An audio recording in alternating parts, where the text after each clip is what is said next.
Can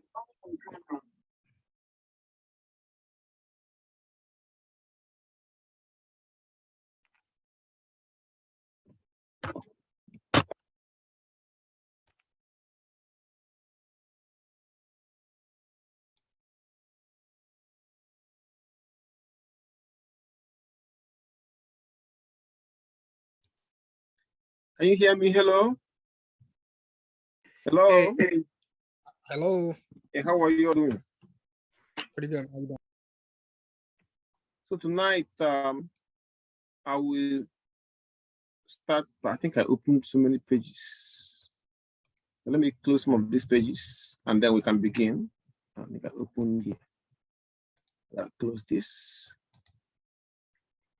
On this one, I'll close it as well. All right, thank you. So let me start by showing you the announcement for the week.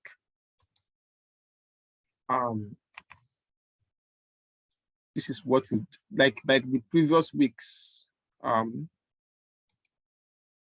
This is what you're required to do this week. Reading materials lecture 6 is now ready.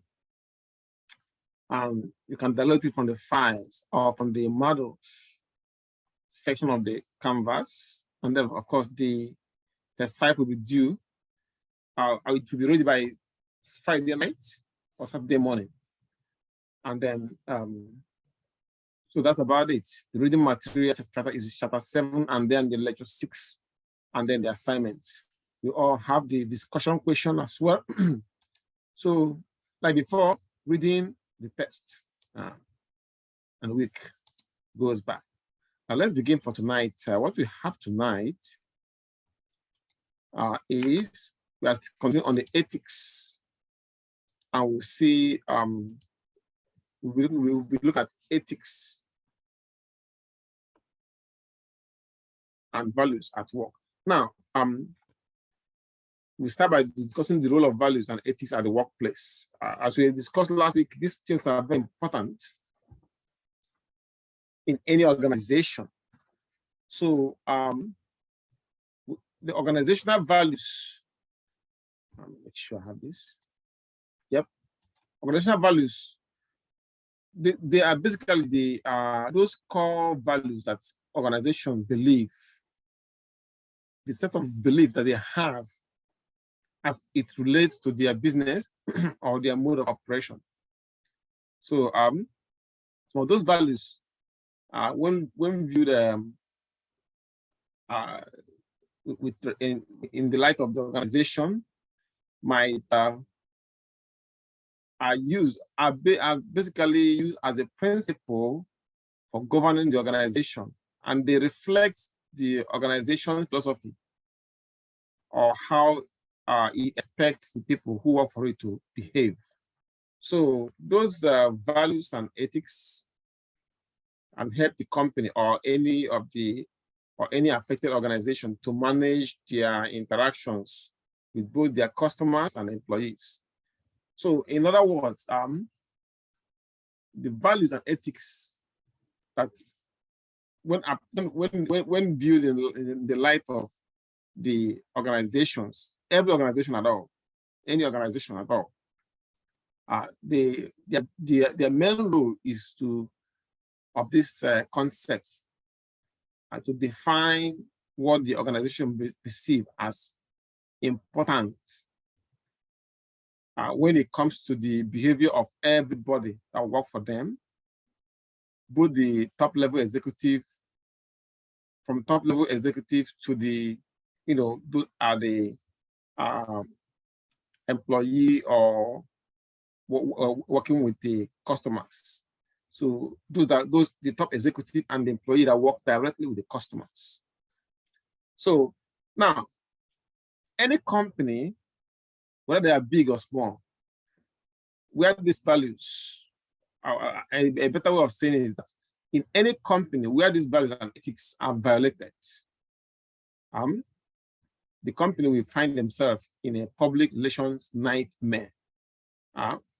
So especially when the violation involve top level executives, especially if such violations also involve fraud or discrimination or sexual harassment. I'll give you an example with this company, Are They Fair? Let me see if I can play the clip. Are They Fair? You can see how these values, when the values are violated by the top executive and how it will affect the company. So let me play, give me 1 minute, let me open this page so I can play this clip for you. Okay, I'm going to open this place. So you can hear the Are They Fair story, how the violation of those values affected the company. Are They Fair? So in a minute, I'm going to share this. You can see it.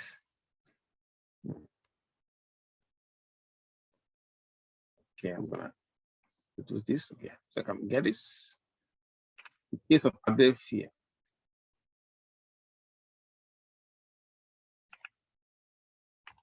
I have it right here. The computer is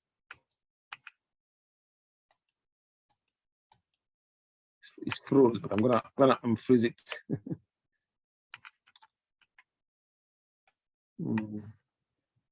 Give me 1 minute, let me unfreeze the computer. Okay, it's unfreezed now. All right, I'm gonna play this clip.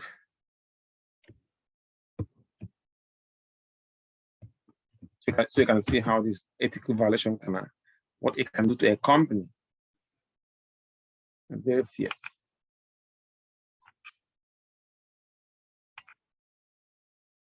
okay, got it.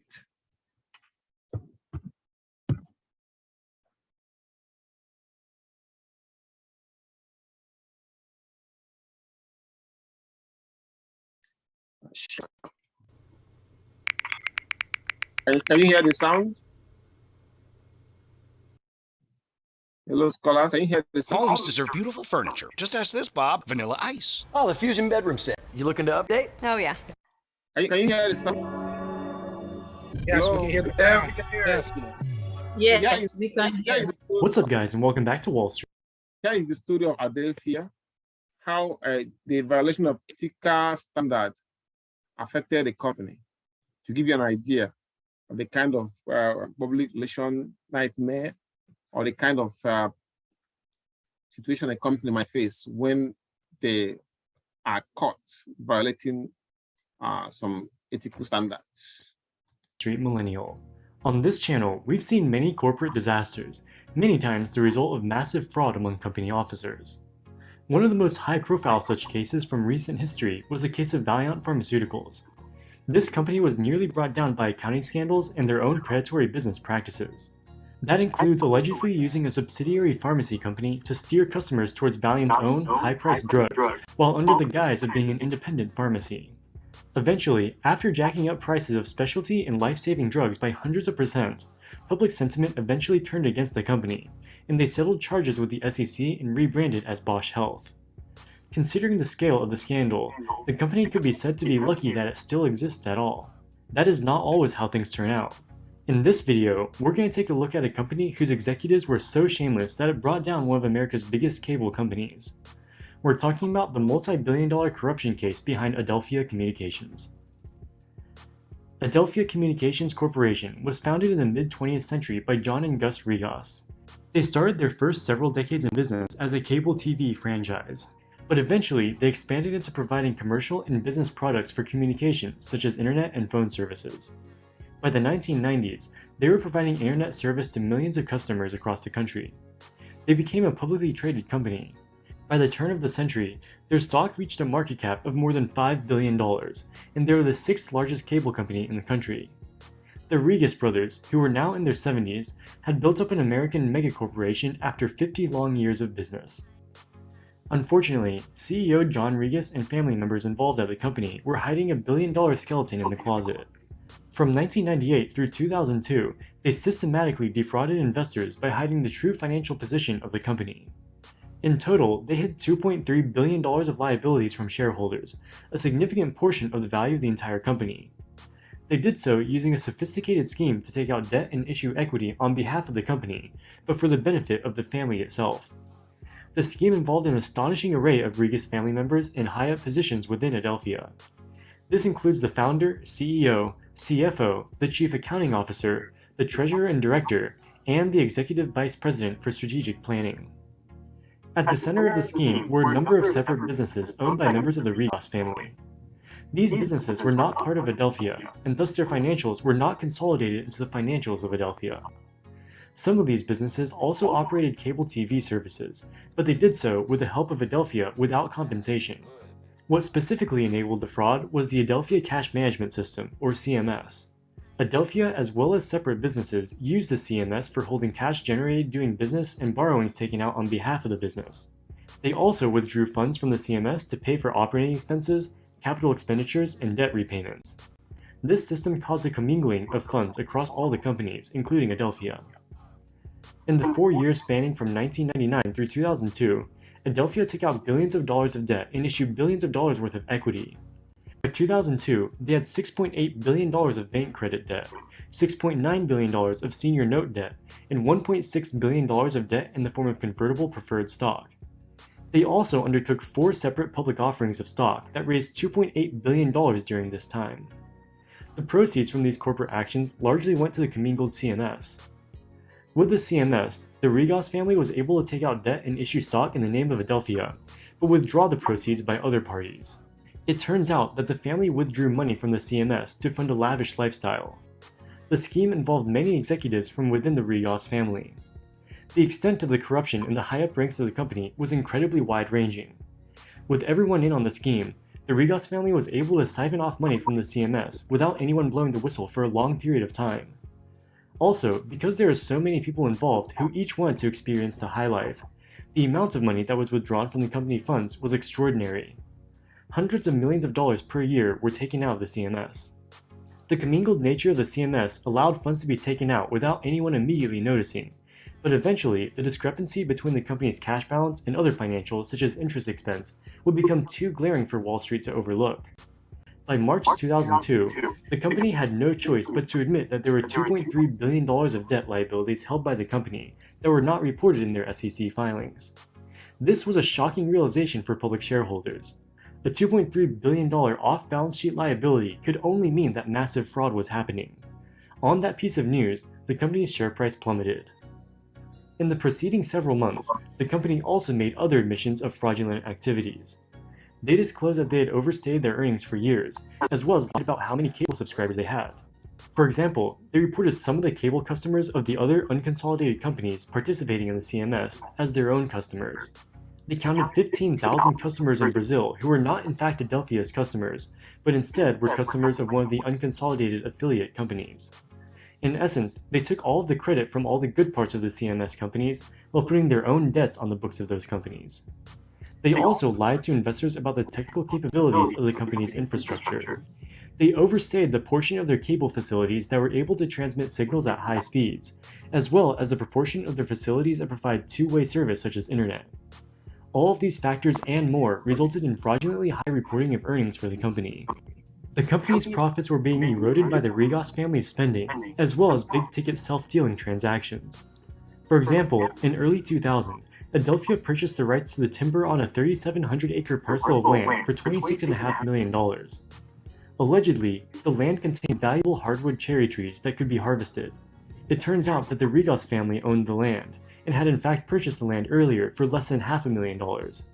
Also, Adelphia funded the construction of a $13 million golf club on the Regus' property, an expense that was never disclosed to shareholders.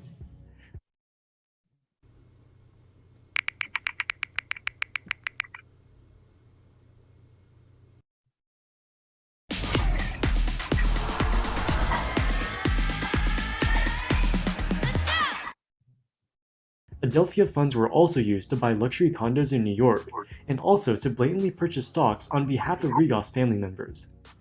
Additional hundreds of millions of dollars of personal loans of Regus family members were paid off by Adelphia. Even after the fraud was admitted publicly by Adelphia in March of 2002, Adelphia continued many of the fraudulent practices.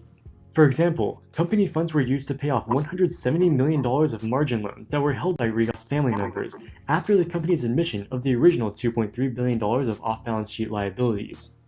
But as more and more of the fraud was uncovered, the stock price plummeted, eventually falling under $1 per share. At this point, the stock was delisted in June of 2002. The Rigases stepped down from their positions and the company filed for bankruptcy. The company had $20 billion of debt, and after having a significant portion of its equity siphoned off by the Rigas family, there was no way it had any chance of being able to pay back those debts. As a result of the charges, John Rigas and some of his family members stood trial. The judge said that the case was a tragedy without a hero and sentenced him to 15 years in prison. At 80 years old, this essentially meant a life sentence for him. His son, Timothy Rigas, was sentenced to 20 years. In late 2015, John Rigas' lawyers said that Rigas was terminally ill with cancer and had only 1 to 6 months left to live. A judge allowed him to be released from jail about 4 years early out of compassion. However, he made something of a comeback from the cancer, and as of the recording of this video, John Rigas is still alive. His son Timothy Rigas was also released early in 2019 as a part of the First Step Act. Under this law, federal inmates serving for non-violent crimes who have served 2/3 of their sentences and are above the age of 60. So I'll stop here. You can finish it later, but you can see that the kind of accounting fraud and massive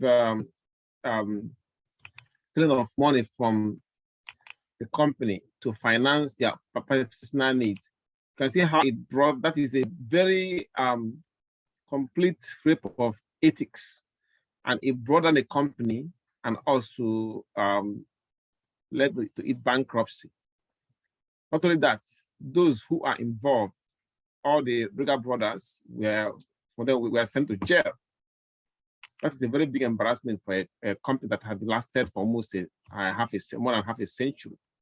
Anyway, I think you get the point. Now, while no business can control the actions of every employee, now the business can define what they want from the employees with respect to following the rules of the game, doing the right thing, following the corporate rule, making sure that they follow the every rule of engagement when it comes to corporate operations, their engagement with the customers, their engagement with the other stakeholders, investors, the host community, the government, etc. So, in other words, also many organizations have similar areas that they focus when it comes to ethics. So whenever it comes to ethics, they have to focus in similar, basically the same thing that are being stipulated for all companies. Things like honesty, accountability, respect, caring for reliability. Now, if the owners of Adelphia Communication have adhered to this principle of honesty, disclosing this position of the company, and of course not helping themselves to the company's fund, and also not massaging their accounts, the financial statement of the company to look good, because they made some loans to themselves and hide those loans. Those things did not show up in the annual biannual quarterly filings that the company did for SEC scrutiny. So when it was eventually revealed, I talk about more than $2 billion in debt that were never disclosed. It was a very big scandal. So many organizations have similar area of focus when it comes to ethics and values: honesty, accountability, respect, care, and reliability. So it is very, very important, not only that they are required, they should also be written, codified in the company's bylaws, in their mission statements, vision statement, and in all their policies. The importance of honesty, the importance of accountability, respect for customers, treating them well, care and reliability.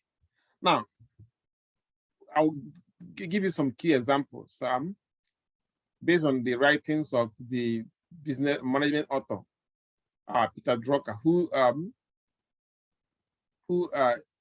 most of his writing influenced a lot of things that companies do today. Now, according to his writings, each organization has a value system that they that is influenced by their work they do, the type of work they do. Each of them have a values that they defined their values to reflect the kind of work they do. For example, I gave an example with three things. In every hospital, health is the ultimate good. So for many hospitals, doing the right thing means making sure that they help the patients feel good, feel better, recover. That is the ultimate, what they require as the ultimate good. Helping the patients to recover, helping them to get better. Now, in the school, for the teachers, the administrators, to them, the ultimate good means learning, making sure that every student get the required learning or education that they need, the required information or education. Now, in the business, depending on the kind of business that it is, it can be business that sell goods, or they are into production of goods, or it can be a business that offers services like banks. The ultimate good is the production of goods and services that pleases the customer. It has a quality, it pleases the customer. That becomes the ultimate good. So in other words, for any company or organization, in order for them to perform at their highest level, they must have leaders that believe that what the company is doing is very important when it comes to contributing to the society. So they must have a leader that believe that whatever they are doing or whatever service they are providing to the customers or to the public, or whatever goods that they are producing to the public, there should be things that are needed or add value to that customer or to the public or to the society where they operate. So at this point, we are ready to look at the importance of value. Now, there are some things that are clearly defined as a set of values, what they can do. There are some things that are defined that a set of values can do.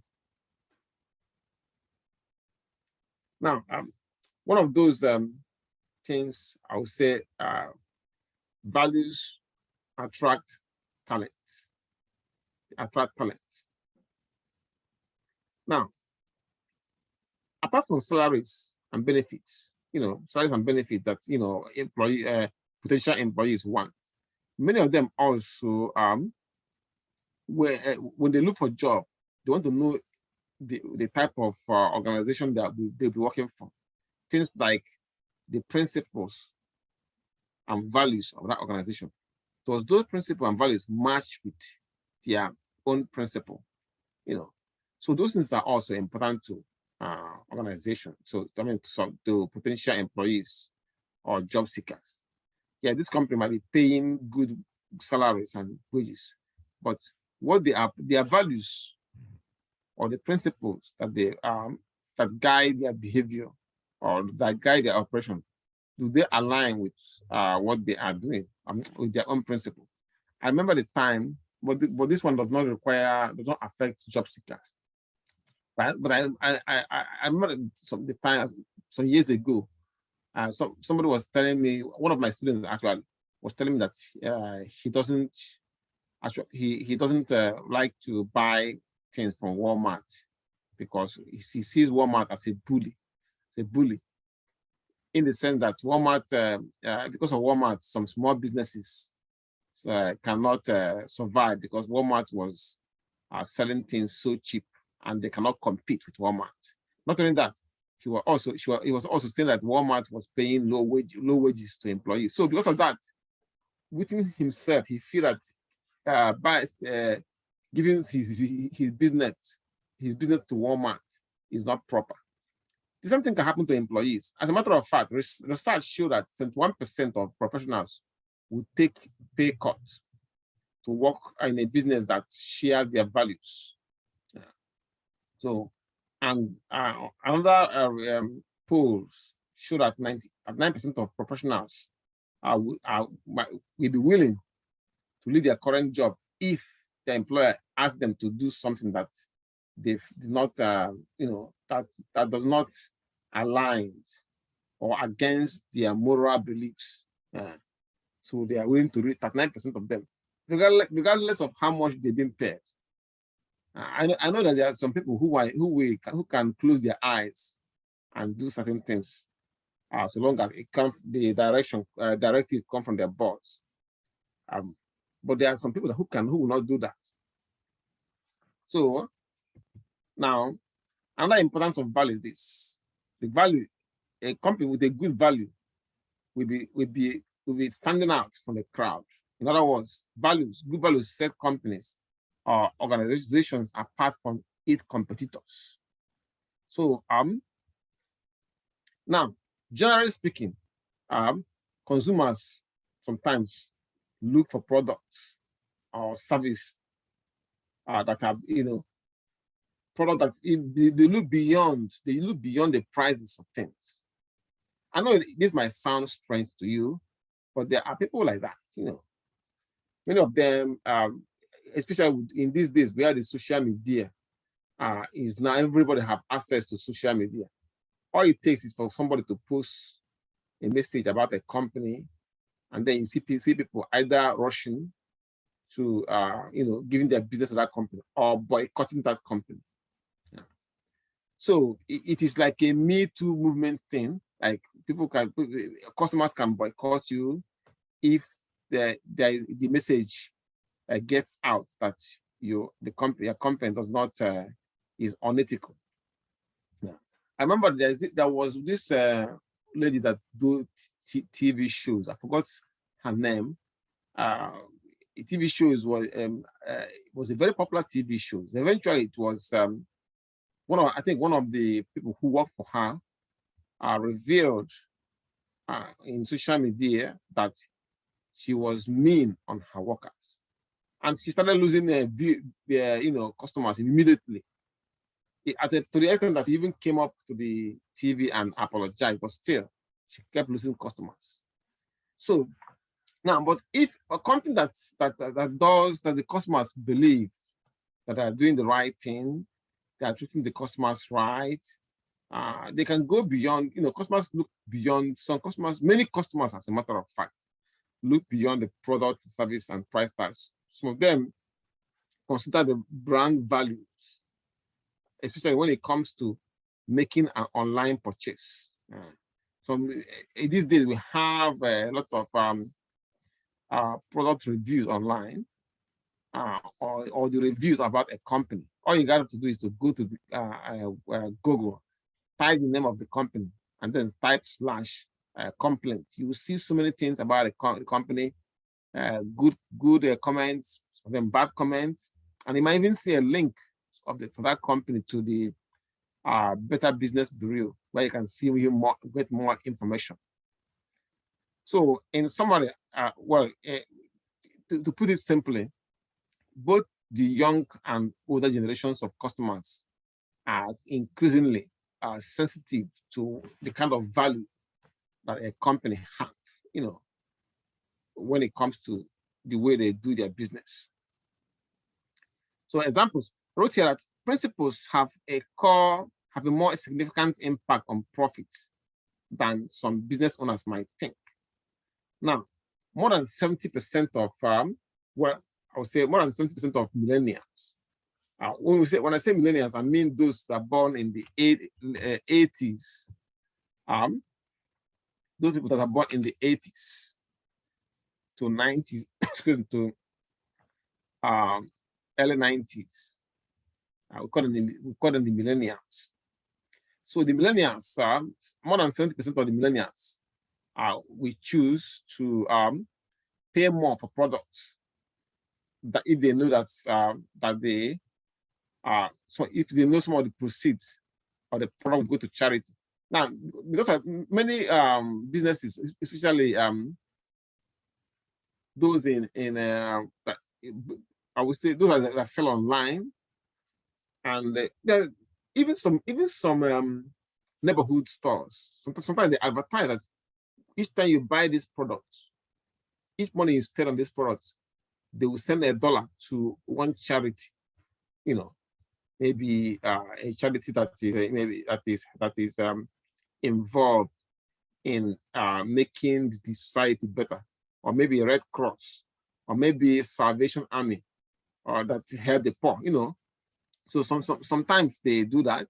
So okay, each amount spent on this product, the company will send $1 to any of the charities.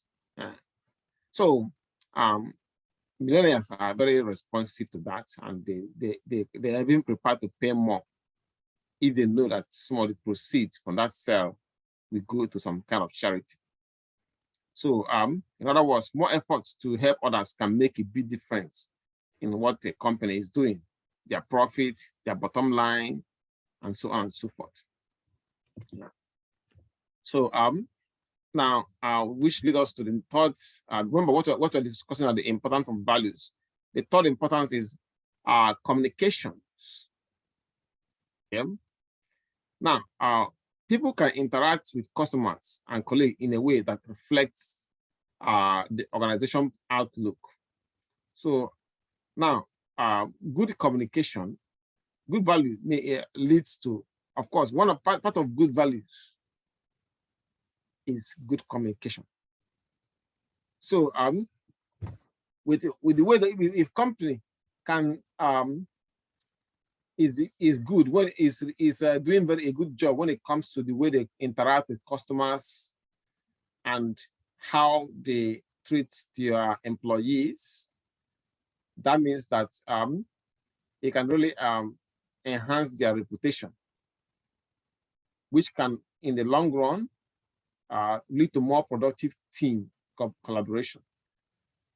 So that's the third one. So communication, when there's a cordial relationship in the workplace, the company encourages it, and then the workers are happy, then this will translate in the way, or I would say this will affect the way they treat their customers. So of course, you know that when you treat the customers well, they'll bring more business. Now, in the long run, with this particular thing, doing a good job of encouraging good communication, now there'll be more team collaboration in the company. Team collaboration can also improve productivity. Now, a company cannot do that if they don't subscribe to good values, because good things come from that. Good things from good foundation. If they have a foundation of good values, then this kind of thing will naturally occur at the company. Now, another important benefit I would say is, or important is that good values. It improves employee engagement. So now, encouraging the employees to buy into the company's values can boost their engagement. And when this happens, the employees can feel more connected to the company and its policies and its way of doing business. This will in turn generate some type of, a kind of enthusiasm that will spill over into everyday tasks that they perform, and such enthusiasm can also inspire the team to make what they call discretionary efforts that can make a very big difference in the performance of the company with respect to how to deal with customers, deal with the general public, deal with the government, deal with other stakeholders, including the host community. Now, according to a poll by Gallup, engaged in teams have lower turnover. That means when they are engaged, they will not like to leave the company because there is a kind of cordial relationship among the at the workplace. They interact well with their co-workers. Everybody is willing to do their best, will put their best for the company.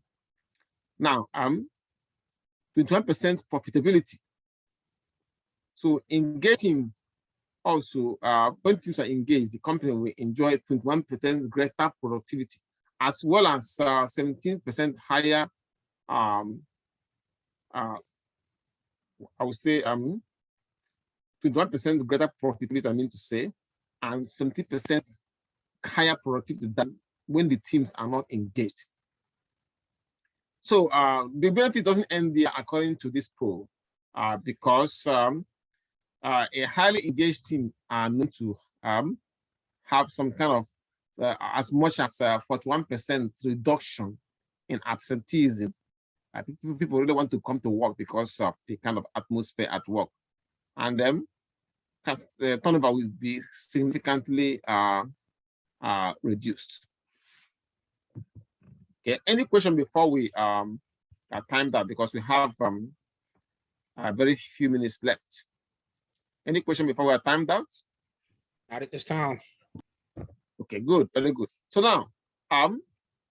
now let me give you some examples of how organizations tie the values, they subscribe in their value statements or mission statements. So the bottom line is this: while making their value statement or mission statement, whatever they call it, it is important that the company set out what that value means, especially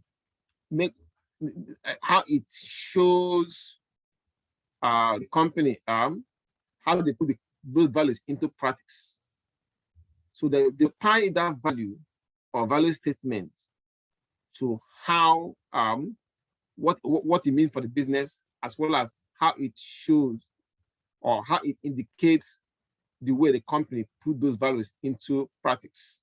So it doesn't make sense to make them to sound vague or to be as some kind of empty slogans. Yes, the statement must be tied to the kind of business they do, and also indicate how those values are put into practice by the company. I will give you a few examples of this. Look at Facebook. Facebook says, "Move fast, be yourself." So you can, I mean, that means you can log in, make friends very fast, and your profile will reflect who you are, and who you are can make it to depending on the kind of profile you have. But unlike that, you can make so many friends very, very fast, very quick. This is one way of interpreting. There are other ways you can interpret this. We all know what Facebook is. How about this company, Unilever? Unilever is like I'll compare it to European Johnson and Johnson. You know the company Johnson and Johnson, or Procter and Gamble. There's a company called Procter and Gamble. So Unilever is like that for the European countries. So according to their profile, the kind of their value statement says, we want to work with suppliers, agents, distributors, and other business partners who have values similar to ours and uphold them. Same standard we do. So there are many of them. Do they say it? We have less than 1 minute now. Please don't forget to log back in after 10 minutes when we are timed out. Okay? Alrighty. Yeah. While waiting for it, you can look at these values by these companies, how they state their value statement. And like I said, I will see you in 10 minutes after we are timed out. Okay? All right.